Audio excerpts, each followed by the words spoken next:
शिव के रत्नों का प्यारा, शिव के रत्नों का प्यारा, संगम युग में आया ये दिन, संगम युग में आया ये दिन, आज अलौकिक न्यारा, आज अलौकिक न्यारा।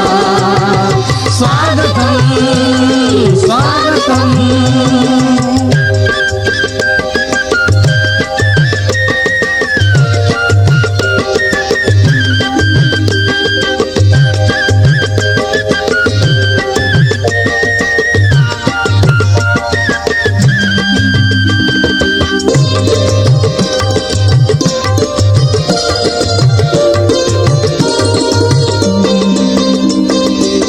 शिव के ज्ञान के फूल बरसाए,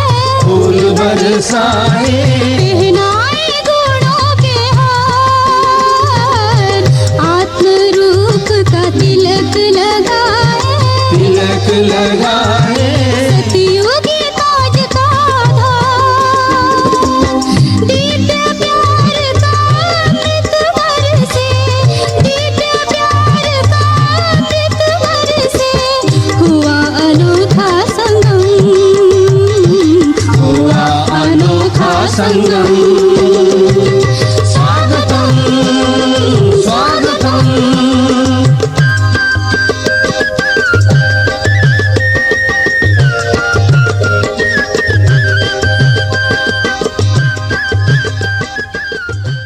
स्वागत है दिल से आपका, स्वागत है दिल से आपका, तशरीफ आप लाए। स्वागत है दिल से आपका, तशरीफ आप लाए, खातिर हमारे दूर से।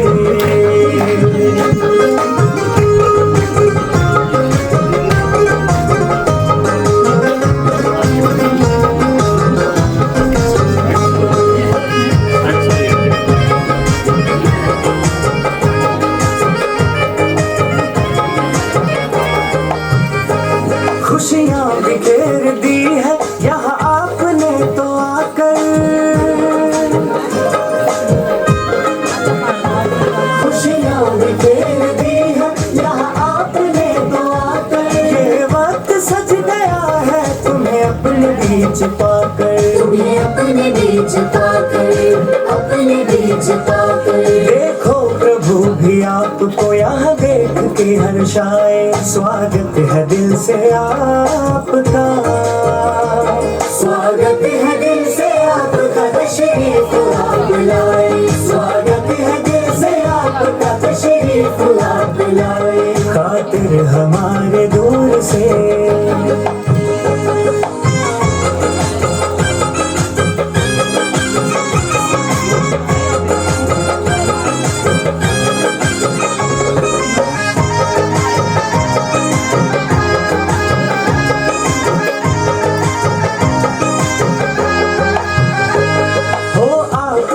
फरिश्ते शुभ होता जिनका आना,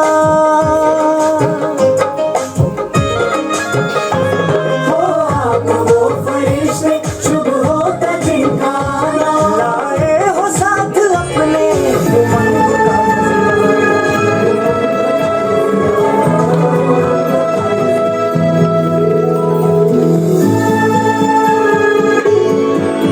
जहाँ है संगम युग का दिव्य राज दरबार, ऐसा राज अधिकारियों, स्वागत सौ सौ बार से सजा है संगम युग का दिव्य।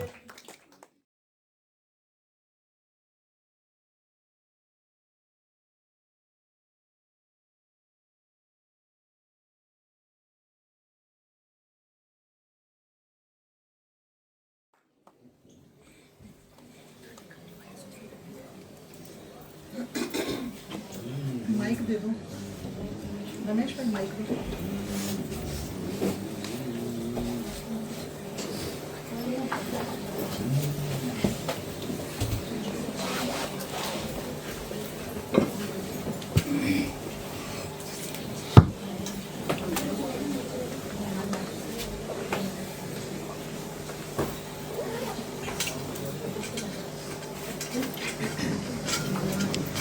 ओम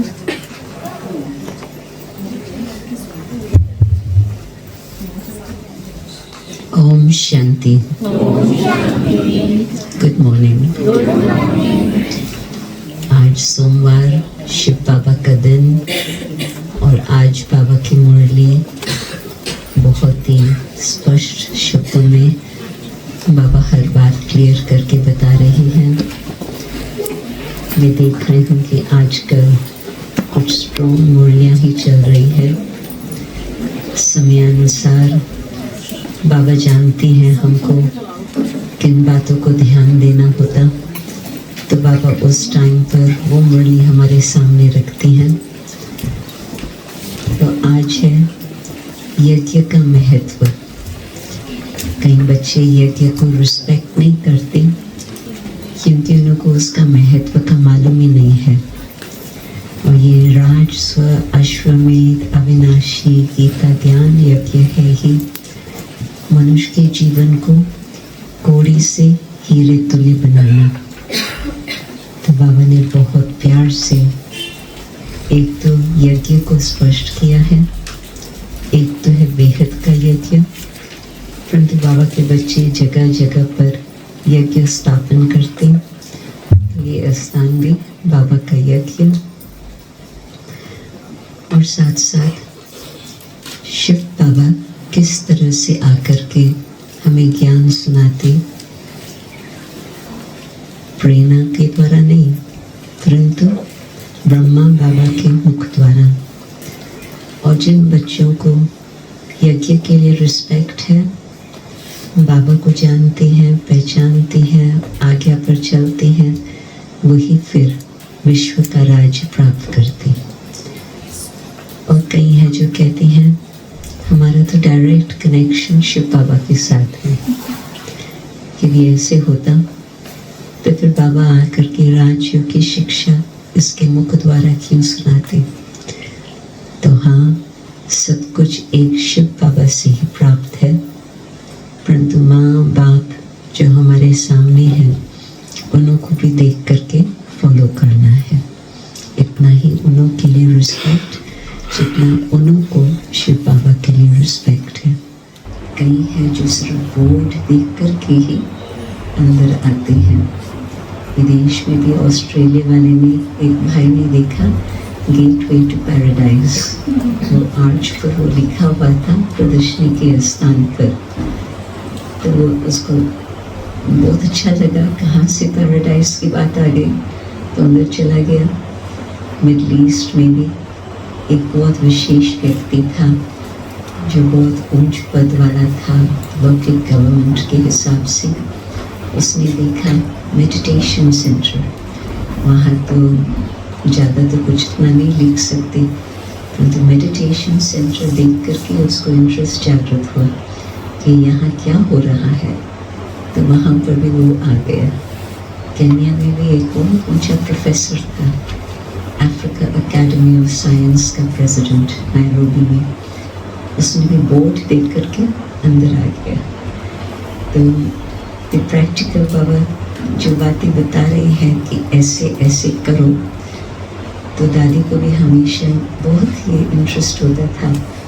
तो लंदन में भी जब पहले तो छोटे छोटे मकान थे, फिर जब अपना मकान बना तो दादी को बहुत इंटरेस्ट था, ब्रह्मा हमारी स्पिरिचुअल यूनिवर्सिटी नाम ज़रूर हो। तो फिर बीच में कईयों ने चैलेंज भी किया, परंतु दादी बिल्कुल पक्की रही, ये नाम ज़रूर होना चाहिए, बाबा ने कहा है। तो आज तक भी वहाँ बोर्ड बड़ा बड़ा है, स्पिरिचुअल यूनिवर्सिटी।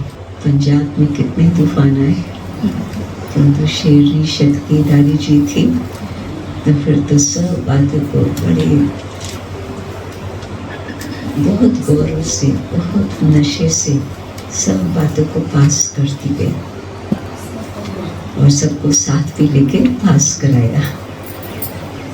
बाबा ने पवित्र कालदर्शी, तो हर आत्मा को कहाँ रखना है, कैसे उनके द्वारा सेवा करनी है, बाबा जानते थे।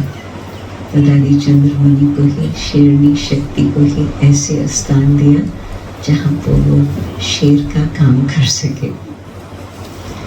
कभी कभी हम सोचते हैं कि ये तो बहुत उच्च दर्जे वाला व्यक्ति है, तो धीरे धीरे वो ज्ञान में शायद आ भी जाए। परंतु बाबा कहते हैं कि कोशिश तो करो और हर एक को संदेश भी देना है। परंतु देखते हैं कि उसको समझ में नहीं आ रहा, ठीक है, रिस्पेक्ट का संबंध रखो जरूर, परंतु अपना समय कभी कभी मनुष्यों में तो मोह रखने की आदत है ही, परंतु चीजों में भी मोह रखने की आदत बन गई है।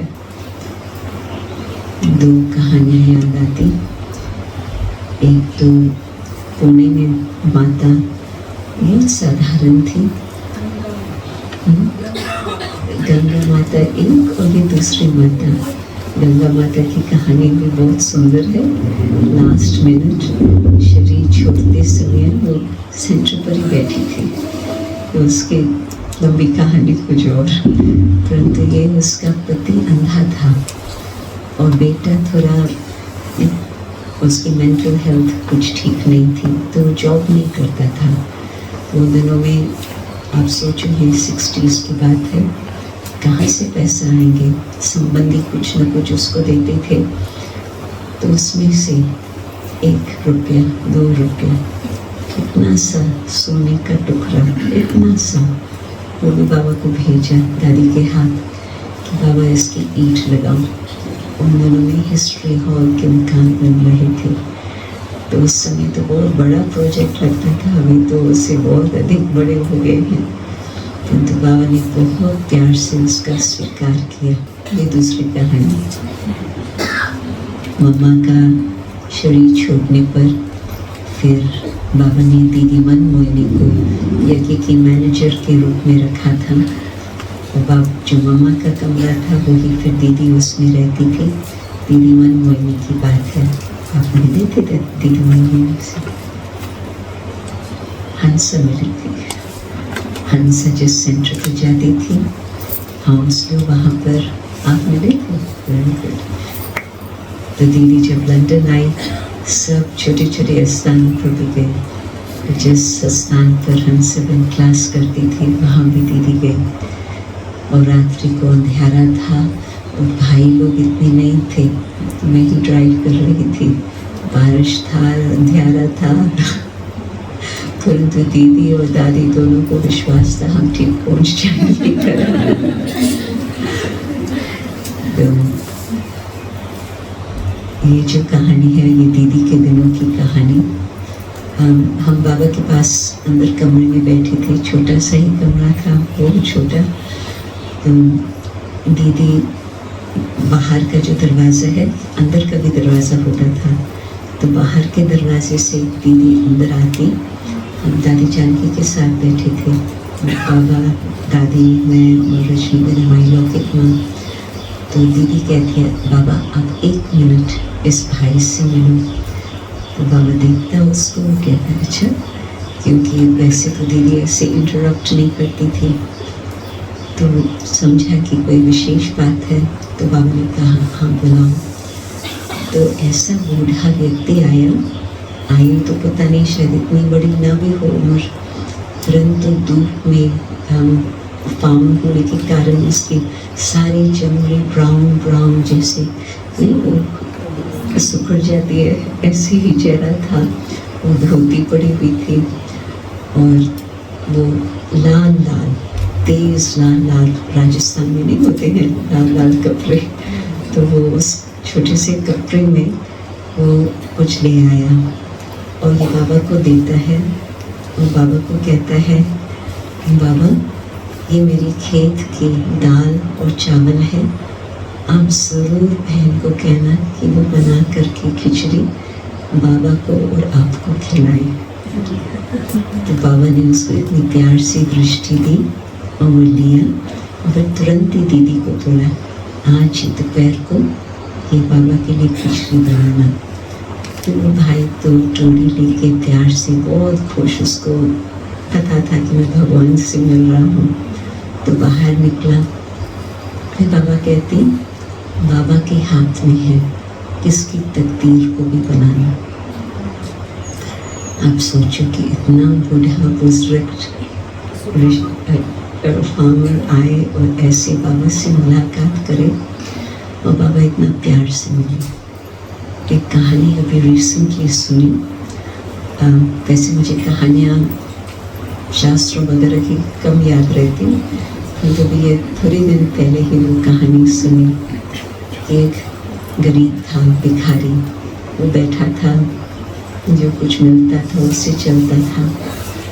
तो एक बहुत सुंदर, दूर से ही नजर आया कि बहुत सोने का रथ आ रहा है।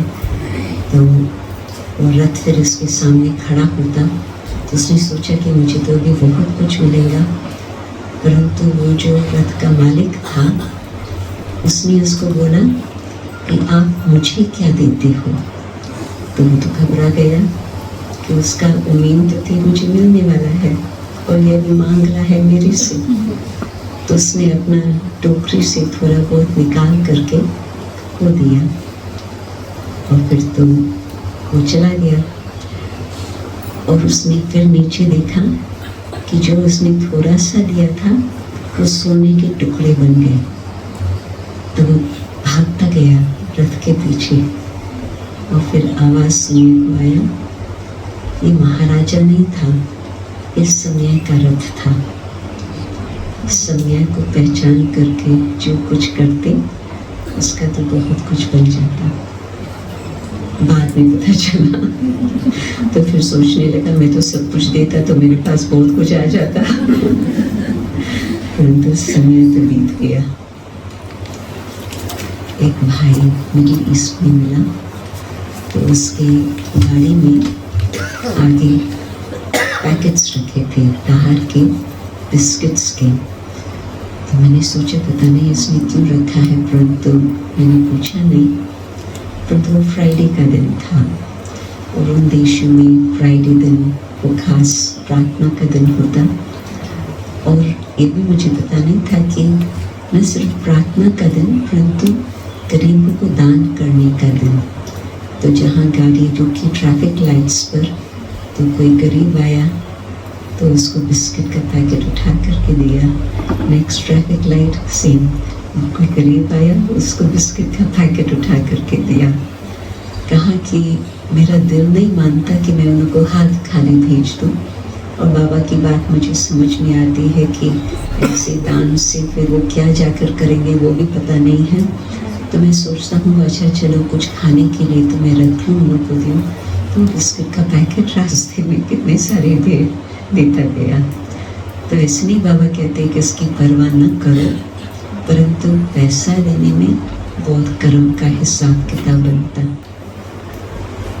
मनुष्य की बुद्धि ऐसी है जो यहाँ सहारा ढूंढते, और बाबा कहते हैं एक को सहारा बना लो।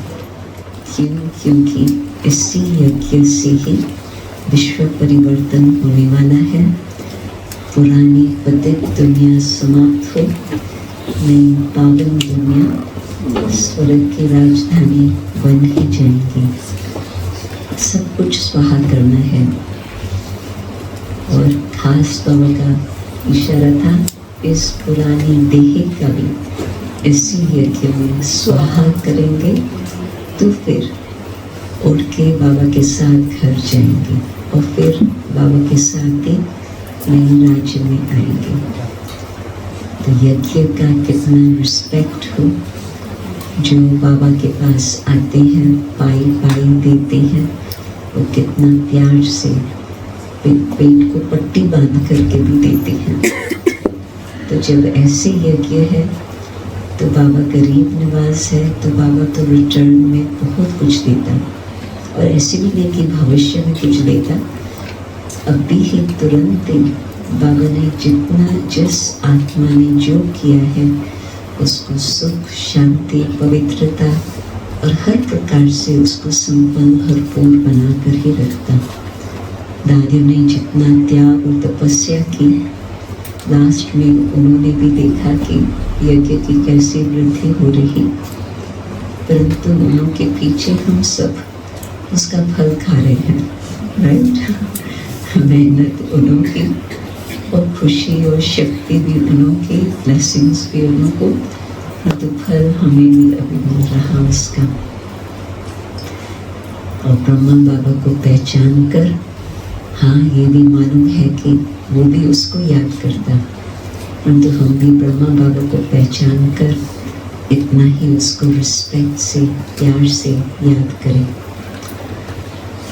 और बाकी हाँ, बहुत क्लियरली बाबा ने बताया कि बाबा के पास आए हो, इस यज्ञ में बैठे हो, यज्ञ से आपकी परवरिश हो रही है। उसमें सिर्फ सेंटर पर रहने वाले के लिए बाबा नहीं कहते, सब जो भी बाबा के बच्चे, उनकी परवरिश कहाँ से हो रही है? बाबा से ही हो रही है। तो बाबा का जो बेहद का यज्ञ है, यज्ञ कोई मकान नहीं, मतलब जो बेहद का यज्ञ है, उससे सब कहेंगे कि शिव बाबा हमारी संभाल कर रहे हैं, शिव बाबा हमारी पालना कर रहे हैं। राइट? कौन समझता है कि शिव बाबा हमारी परवरिश कर रहे हैं? सब सरेंडर बुद्धि वाले बैठे हैं।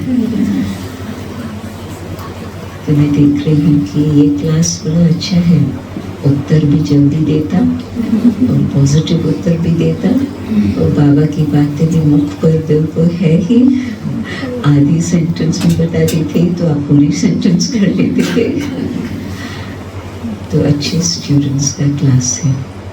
तो जब अच्छे स्टूडेंट्स होते हैं, मालूम है कि उनका भविष्य पद भी बहुत श्रेष्ठ है, बहुत ऊंचा है। हमारे टीचर अच्छे हैं, बिल्कुल निमित्त बने हुए अच्छे हैं, और बाबा सबसे अच्छा टीचर। हाँ, पंजाब में मैं देख रही हूँ बहुत अनन्य होशियार टीचर्स हैं। क्यों?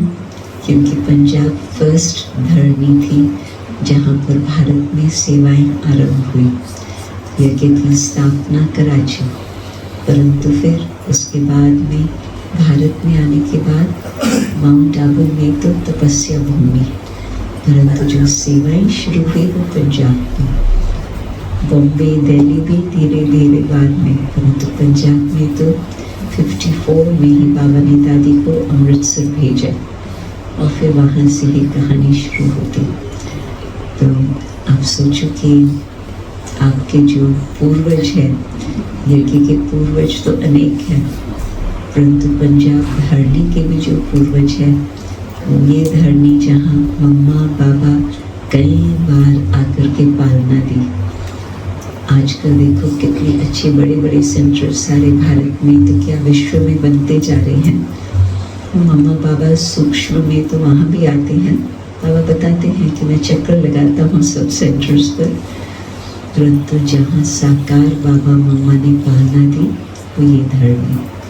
तो आप कितने भाग्यवान हो, बहुत बहुत बहुत भाग्यशाली।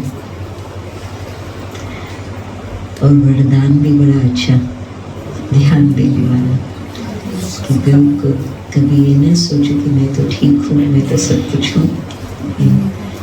बाबा की मुरली से आप अपने जीवन को देखो, बाबा की मुरली क्या कहती, श्रीमत क्या कहती, और मेरे जीवन क्या कहती।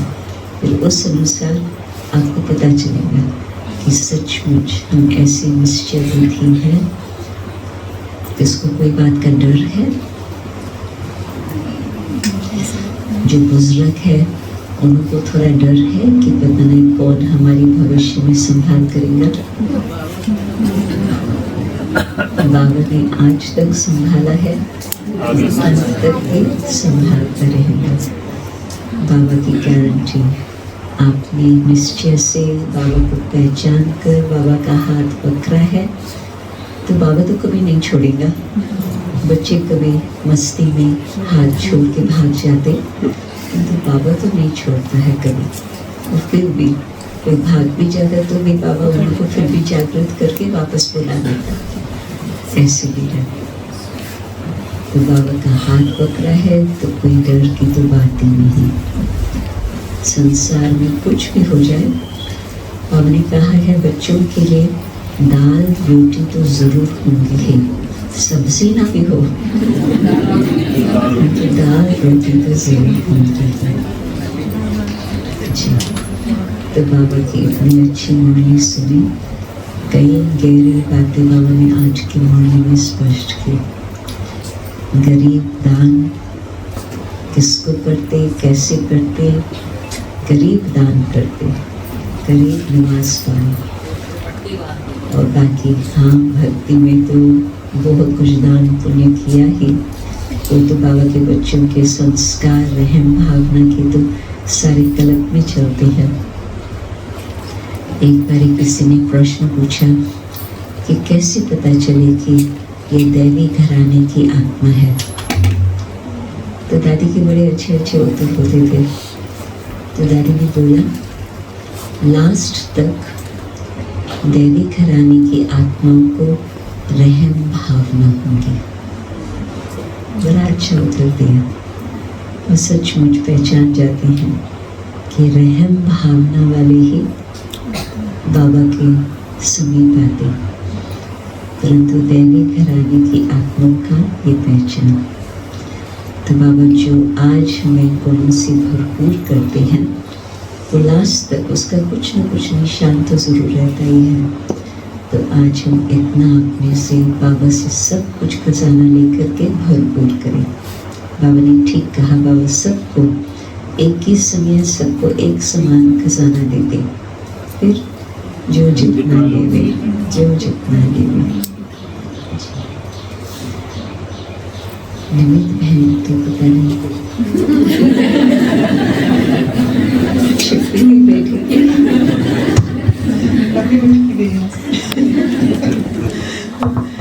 जा रही हूँ थोड़ा सा 5-5 मिनट। हंसा दीदी और वो भी आएंगे, देवी बहन आइए आइए। कॉन्फ्रेंस हॉल बना नहीं था शांतिवन में, 97 की बात है। और अभी वो उसमें डायमंड हॉल के सामने पंडाल लगा हुआ था। तो वहाँ जगदीश भाई जी क्लास करा रहे थे। तो जगदीश भाई जी ने बड़ी अच्छी बातें पूछी। हम सब कौन बहनें बैठी थी जो 10 साल से कम समय हुआ जिनको सेंटर पर रहते हुए। तो हम ऐसी सब छोटी बहनें जगदीश भाई जी के सामने बैठी थी। मुझे 7-8 साल हुए थे, किसी को 4 साल, किसी को 3 साल, ऐसे ऐसे टाइम हुआ था। तो जगदीश भाई जी कहते, होनहार वीरवान के होत चीकने पात, इसका क्या मतलब है। तो हमें जितनी समझ थी हमने सबने बताया। भाई जो आगे उच्च कोटि की पदवी पाने वाले हैं वो पहले से दिखाई दे जाते हैं, जिसका भविष्य उज्जवल है वो पहले से दिखते हैं। किसी ने दादी का उदाहरण दिया, किसी ने कुछ इंदिरा गांधी का दिया, एक बहन ने, एक पता नहीं किसने किसका दिया, तो और पता नहीं एक अब्राहम लिंकन का दिया एक बहन ने। तो जगदीश भाई जी कहते, इतनी दूर क्यों जा रहे हो, अरे अपनी जयंती बहन को देखो।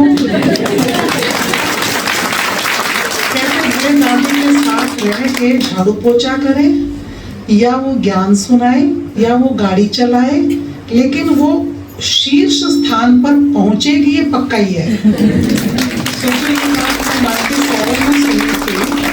तब तक जयंती दीदी से 2-3 बार हम मिले होंगे, कुमारियां जैसे मिलती थी। तो उनको देखते ही उसके बाद से जो वही बात जब जयंती दीदी से मिलते थे तब वो बात याद आती थी कि चाहे वो झाड़ू पोछा लगाए, चाहे वो खाना बनाए, चाहे वो भाषण करे, चाहे वो गाड़ी चलाए, वो उच्च कोटि के स्थान पर जरूर पहुंचेगी। तो वो भाई साहब की बात ऐसे कान में गूंजती थी। उनको देखते देखते यूरोपियन कंट्रीज की हेड, ये वो, हम खुद ही कब से, तो मैं आपका बायोडाटा सुना रही हूँ।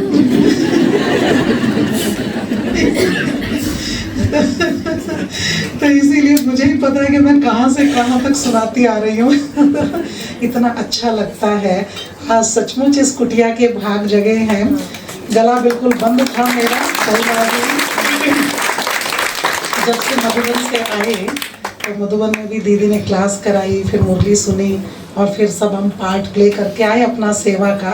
तो जब से आए तब से बुखार, गला दर्द सब चल रहा था और ये काम होना ही था। कब से सोच रहे थे कि दीदी इस सेंटर पर ज़रूर आएंगे, जबकि ये सुबह की क्लास आधी भी नहीं अभी। लेकिन क्या करते, फिर हमें संडे तो उसमें लगाना था, तो इसीलिए आज का दिन ही हमने सेलेक्ट किया, बाबा का दिन, और इतने प्यार से कल्प पहले वाला मुरली सुनने का दिन। तो इसीलिए बहुत बहुत अच्छा लग रहा। आप सब बहुत भाग्यशाली आत्माएं हैं। मुझे कितना चाव हुआ ना, वो तो नाच के दिखाने पे भी पूरा नहीं होगा। तो इसीलिए बहुत अच्छा लग रहा है। बाकी कोई जयंती दीदी का परिचय देने की ज़रूरत नहीं है, ये आप सबको भी पता है। वो सूर्य है और सूर्य अपने आप चमकता है। जो देवी सिद्ध है वो प्रसिद्ध अपने आप होती है। तो आप सिद्ध देवी हैं, प्रसिद्ध देवी हैं और बहुत बहुत महान हैं। और आपके वाइब्रेशन से ही इतना सब अच्छा हुआ। आंधी तूफान बरसात क्या नहीं था कल, लेकिन फिर भी सारा कार्यक्रम एकदम शॉर्ट स्वीट टाइम पर पूरा, बिल्कुल बिना हलचल के, बहुत अच्छा। 28 को भी 29 को भी सब कुछ। तो ये बाबा का तो 100% सहयोग है ही है, लेकिन आप आत्मा के इतने अच्छे वाइब्रेशन, इतनी पावर ये काम करती है।